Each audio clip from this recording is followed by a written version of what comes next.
this virtual reality experiment. Welcome to the Singularity University in collaboration with Singularity South Africa virtual space powered by VHive. We are fortunate enough today to have Aaron Frank, who's the principal faculty for VR and AR of augmented and virtual reality for Singularity University. And this is really just for us to try, based on what we're all dealing with and how we all have to keep us very socially distant. How can we still convene and get together and discuss what's coming in the future and create new ways of working and new ways of learning and being together? So this is our first experiment. Thank you all for taking the time to be here. We're going to hear an incredible talk by Aaron now on VR and AR, and then we're going to open it up to questions and answers after he's done. We are filming with our lobby cam over here. This is Ronnie Hohip, who is going to be filming the talk and has set this whole thing up with his team. So well done to you guys. And yeah, I hope everyone, just some housekeeping notes. Just please stay on mute for the feedback, the audio feedback. We will do Q&A afterwards.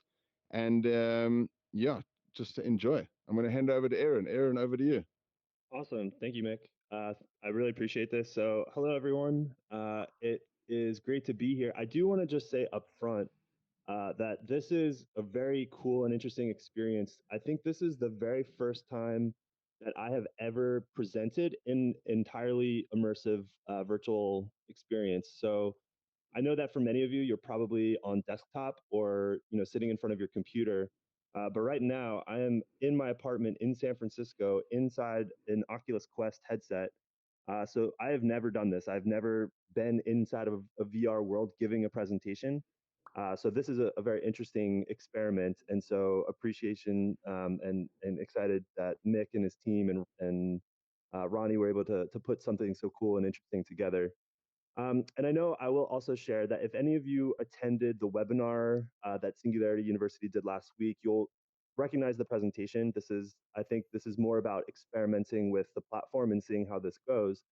But hopefully maybe there are some of you that didn't participate in the crowdcast and that maybe this will be some new information, but for others, like I see Alona's here, good to see you.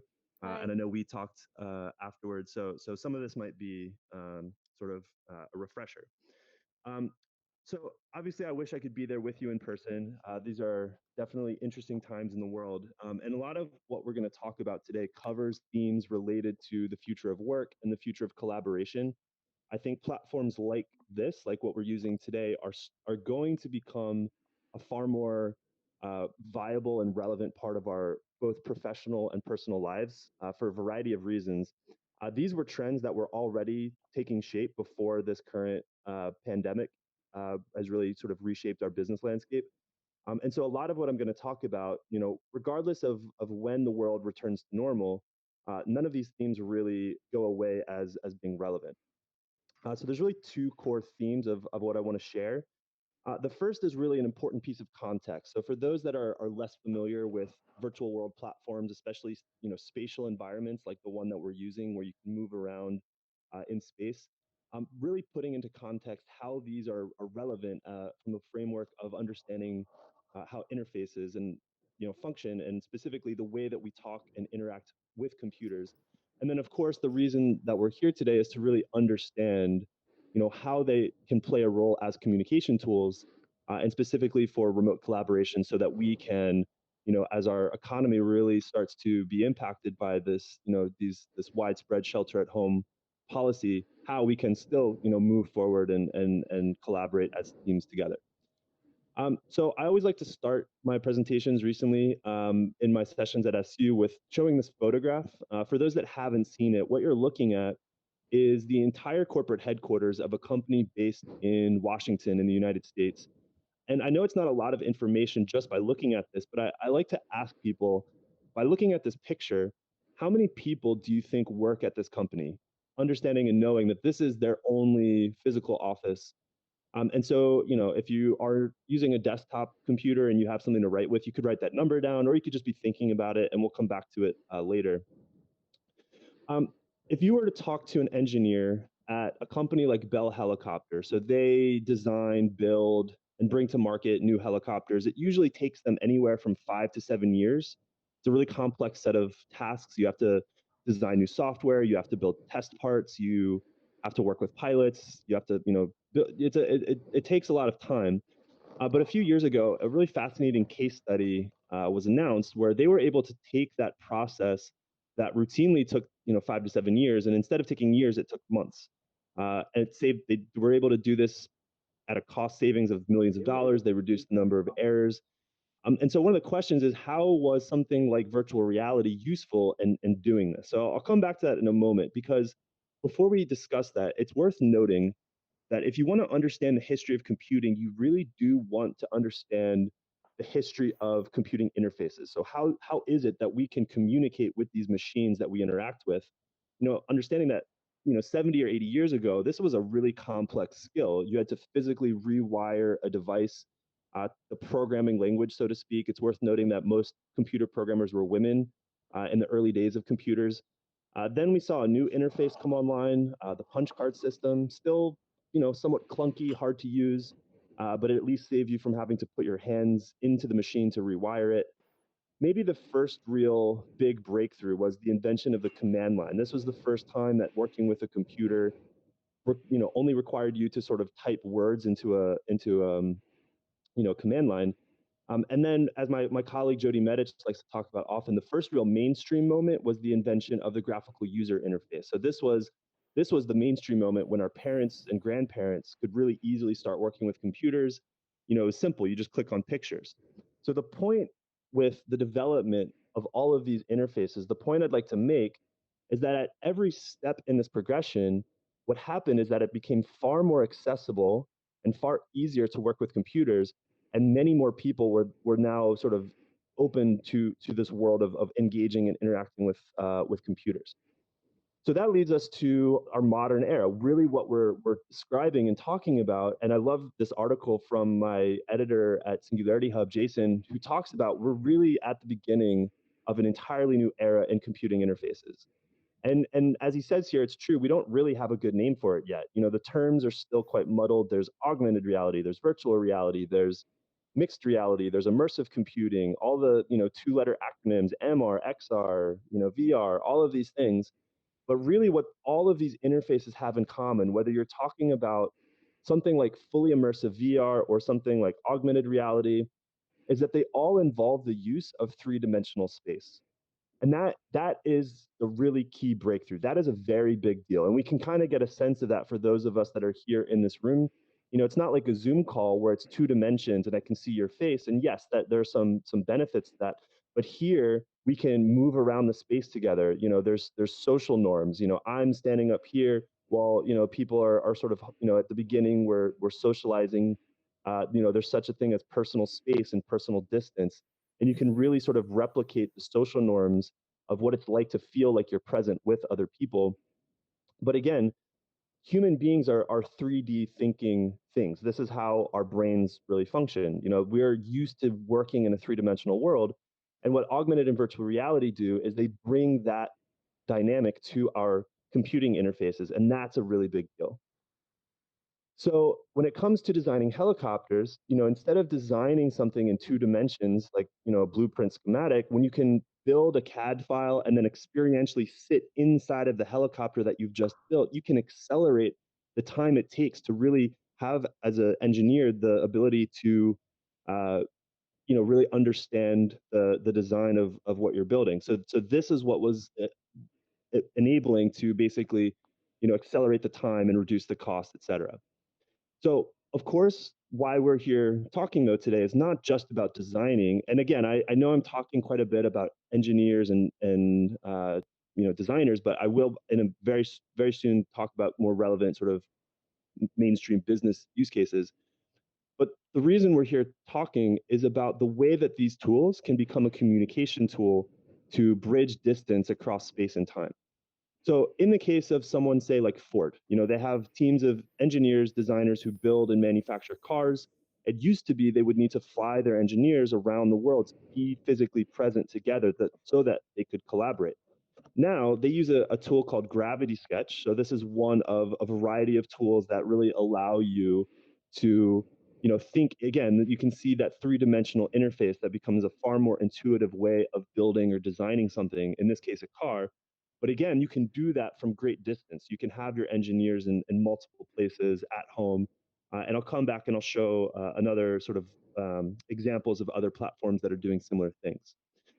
Now, when it comes to more traditional business meetings, we can start to see what that might look like in something like augmented reality. So this is a platform that's become more well-known in the last year called Spatial. They're already working with some interesting partners like Mattel, for example, the toy maker. But this is a very avatar-based platform. So what they'll do is they'll create an avatar that is somewhat like lifelike from a two-dimensional picture, and then from a variety of different platforms, you can feel like you're present in another space with other people to do brainstorming sessions, collaborative work streams. Imagine like a Zoom call, but you feel like you're actually there physically in augmented reality. It doesn't require a VR headset, which cuts you off. It's for AR. Another really interesting approach, and this was a discussion that I had with the CEO of a company called Flow Immersive. And in the last few months, actually before the pandemic hit, they had really been pivoting their platform. The distinction between a platform like Flow, from what I've just shown you, is that instead of really focusing on the avatar, so becoming a sense of presence that you are physically there with other people, what Flow is focused on is far more around creating compelling data, sort of three-dimensional data analysis and data storytelling. So imagine you're in a room, and if you think about the way we do business meetings today, is it's quite two-dimensional. There's one person speaking, and then everyone's sort of listening, and there might be a PowerPoint presentation. But imagine that everyone, in a remote location that has access to the same kinds of, in this case, this is a Magic Leap headset. You can imagine that the content of the meeting becomes far more interactive, becomes far more engaging, and it really reduces the cognitive burden of someone really trying to understand whatever it is that is the subject of the meeting. And so this again will become one of the ways or one of the approaches that will collaborate using data and information in new ways.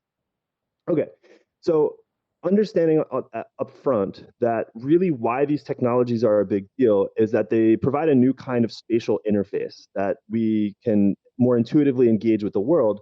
But again, I think why we're interested here today, especially in the context of what's happening in the world, is how these tools can be used to connect us across distance. So, as someone who has been researching and using virtual environments for almost a decade now, one of the most powerful experiences that I consistently have is anytime I can do something online, but with other people. So, very much something like this: the fact that I'm in my bedroom, not my bedroom, I'm actually in my kitchen, weirdly, in San Francisco, in a room of, I guess at this point, there's 12 other people in the virtual space with us. So one example of what that looks like, this is a platform called AltSpace that was recently acquired by Microsoft in the last few years. And what AltSpace has been doing is creating ways for people to share online experiences around events. So this could be, podcast tapings, music festivals. I can show you exactly what this looks like. So you can kind of time date it. It was about 4 years ago during the last election cycle. This was how I attended some of the presidential debates. So every avatar that you see here on the screen represents a person who's at home. They're in their bedroom. You can get close to them, and it sounds like you're standing next to them. You can get further away, and it sounds like you're far away. The audio engineering is quite sophisticated. But the idea here is that from your own home, you can actually feel a sense of presence, like you're participating in an experience with other people. So let's talk a little bit about how this will impact our professional lives. So these platforms are really starting to become quite sophisticated. It's worth checking out. This was probably the first and largest fully online sort of big trade show like conference. This took place across 6 days. There were more than 2,000 participants, over 150 speakers. They used a variety of platforms, including AltSpace, another one called Engage, which is one that's quite interesting and worth checking out. And then you can see how in a virtual environment you can start to imagine the way that connecting across great distance in an avatar based way. So this is a platform called Tsunami that allows you to work with CAD files. You can design, again, for engineers and designers that want to have that experiential sense of presence. while working on specific projects together, so that you can kind of see how this works. Now, you might be asking, okay, so if I don't have access to a ton of sophisticated equipment, I don't have VR headset, what's the easiest and most accessible way to participate in this world today? And I would point you in the direction of a platform called Hubs, Mozilla Hubs. It's a browser-based virtual world. It's actually the underlying infrastructure for the space that we're using today. It's free to use. There's no software that you have to download. Doesn't require a headset. And those 12 of us that are in the room today are getting a sense because this is the Hubs infrastructure that Mick and his team have used to build this particular space.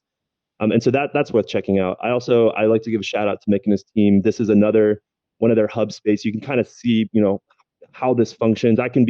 That's my apartment in San Francisco where I am today. And, earlier this year, we were able to host a press conference with a journalist where we could feel like we're, much like we're doing now, standing with people from all across the world. If we actually did a poll of how many continents are represented in this room right now, it's probably pretty impressive. At least 3 that I can tell, maybe more. Okay, so at this point, it's worth noting that nothing that we're talking about is an entirely new concept. So I usually like to find out from a room of people how many of you at any point have ever had an account on Second Life. And I recognize that it's usually a small number, maybe 10%. And for most of you, most people don't remember or never knew what Second Life was. So Second Life represents, from a historical concept or context, where the sort of beginning of these online virtual worlds really came from. So the way Second Life works. So this was a massive phenomenon about 15 years ago. So Second Life was an online virtual world. You create an account and build yourself an avatar and then explore all of these virtual worlds.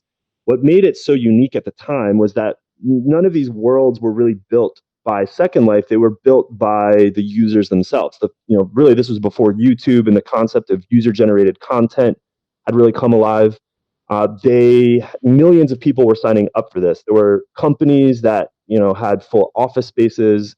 I think U2 was one of the most famous rock bands to perform in Second Life. There was a journalist that did full-time coverage of all the activities. They created a real-time economy, so they connected a virtual currency to fiat. This was really the first virtual sort of economy. This was before the Apple App Store, where you could buy virtual goods and services, things you couldn't physically hold in your hand. That was kind of a new concept. And so really what Second Life represented was the earliest beginnings of this idea of, I don't know if you can see my slide there. It looks like, let me see. There we go. I don't know why this one slide's not working, but it's basically the image of Ready Player One movie poster.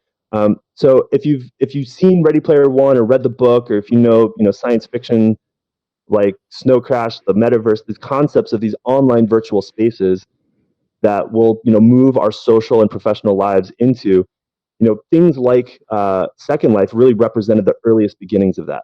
And so really what we're seeing now is a whole generation of new, what you could think of as like next generation successors to Second Life. And so some of these are the more business relevant collaboration tools, but I do want to focus briefly on one platform called Sansaar. So Sansaar is actually made by the same company that runs and operates Second Life. And I want to show one example of what one user in Second Life has built. So this is a virtual clubhouse made by an esports franchise. So esports, basically think of, if you're not familiar, it's like sports teams, but instead of playing sports, they play video games. Huge business environment. So this is a company called Fnatic, one of the largest esport franchises in the world. And this is an online clubhouse that they've built. So in this space, they host watch parties of their events. They have, they have press conferences.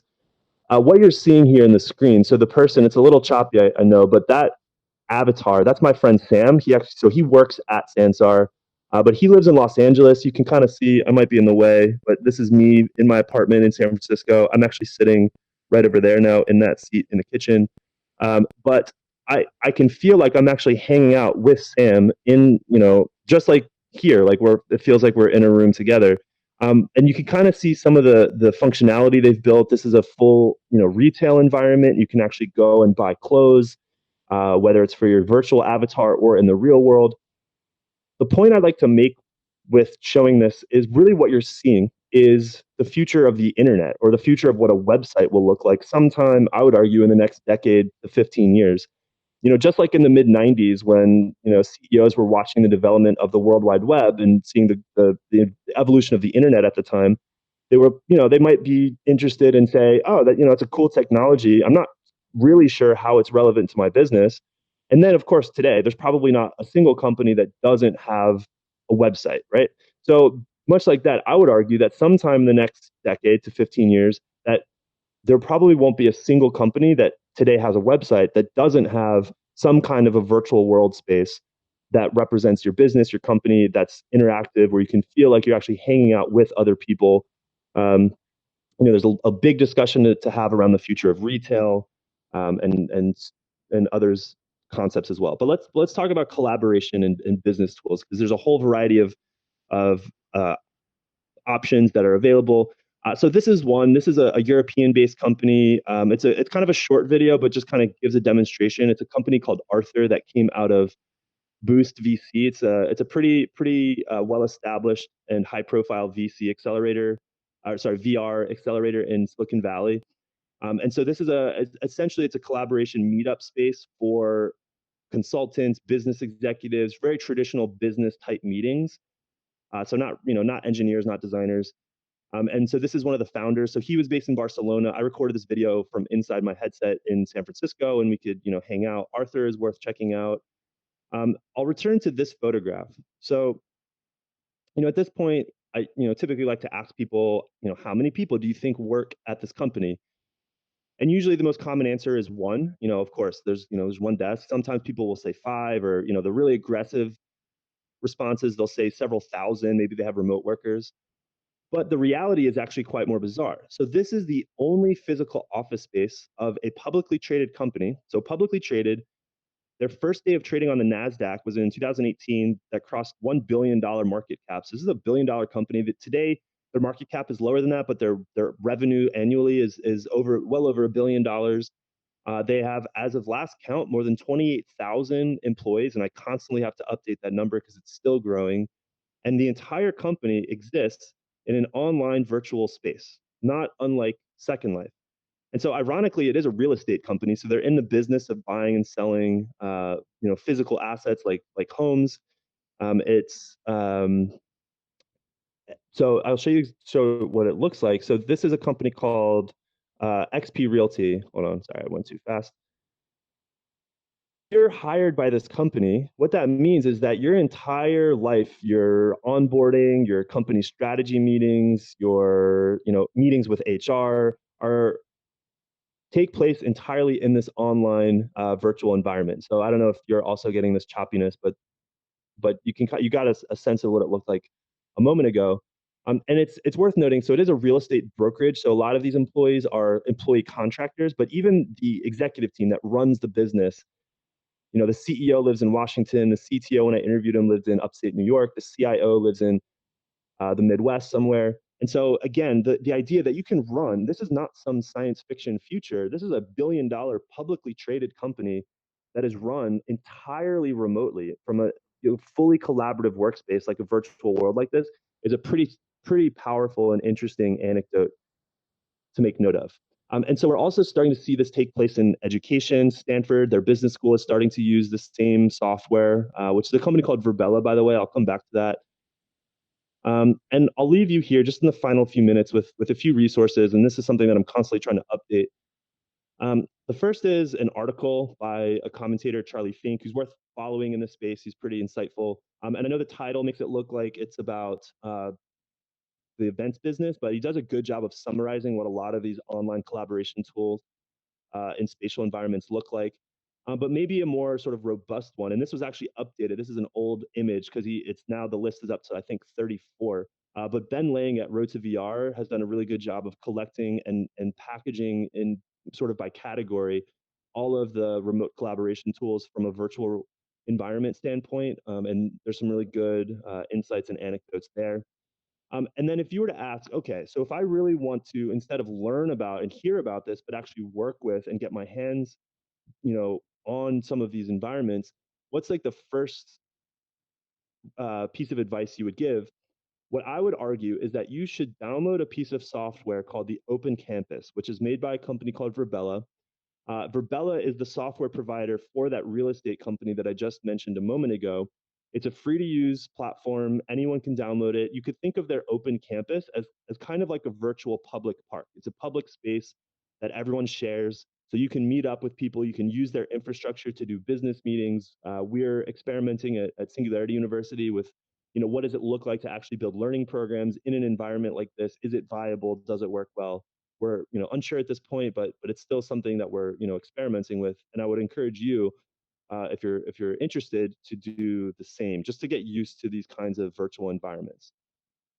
So with that, just again, these are some of the platforms that I didn't touch on, but there's a whole variety of tools like this that are going to transform our professional lives in interesting ways in the coming definitely months, but beyond this, probably for years to come as well. And I will leave my contact information for anyone who has questions or wants to get in touch. Please feel free to send me an email. That's my information. And so with that, thank you for being here in both VR and online. And I'd be happy to take any questions or address any concerns. Sorry, that was on mute there. Let's give a big round of applause for Aaron. Virtual claps. Thanks. So thanks everyone. Thanks, Aaron. That was amazing. I think it's one of the most exciting spaces, for us also, especially being in VR. I think it's really that this rapid virtualization we're going to see this take off right now. Just for some of the guys that have joined in that don't have headsets here, what are some of the best headsets you can buy right now?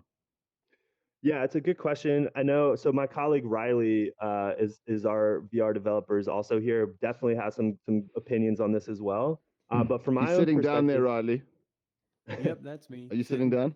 Yes. You can see he's the B on the lower level. I may, if Riley wants to weigh in too, but I'll start by saying that it depends on what your ambitions are using a headset.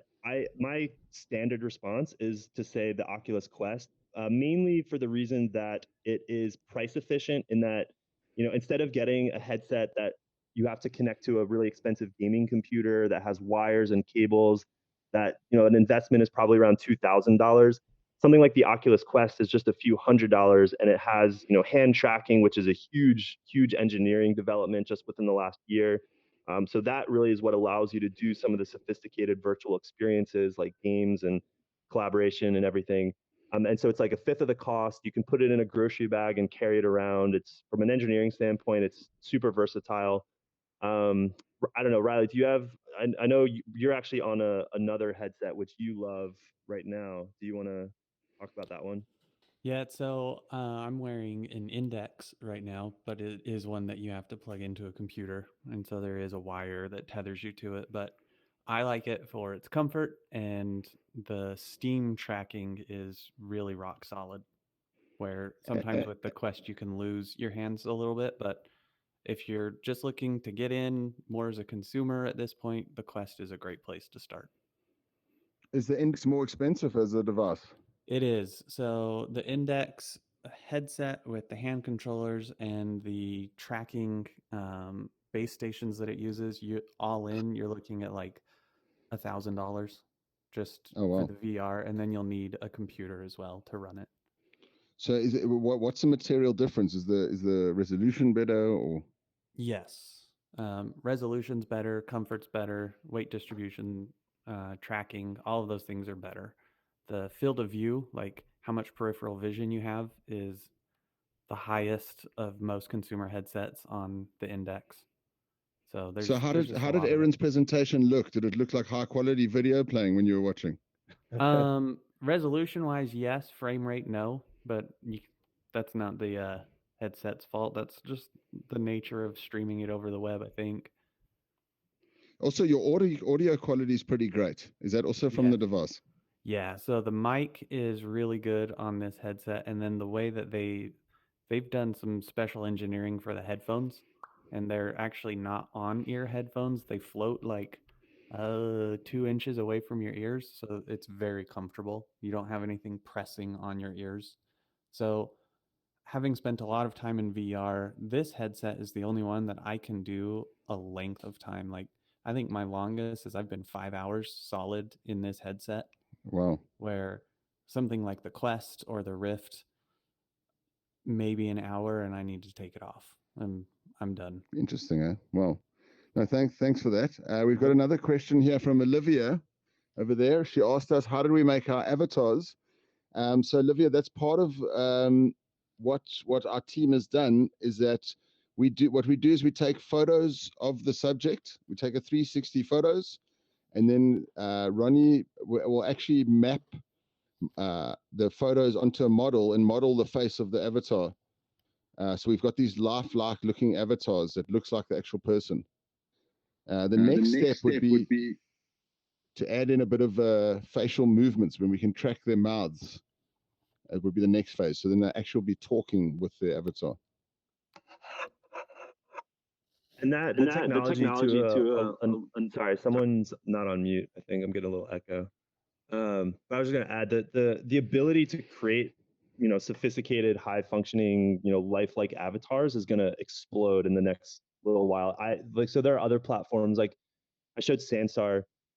They have an ability to integrate your own avatar that looks like you so the way I did it in the United States, there's a company called Doob, which is basically a retail place that will scan you and I think you have to stand in like an octagon that has like hundreds of cameras that creates like a single file that's several gigabytes large of what you look like.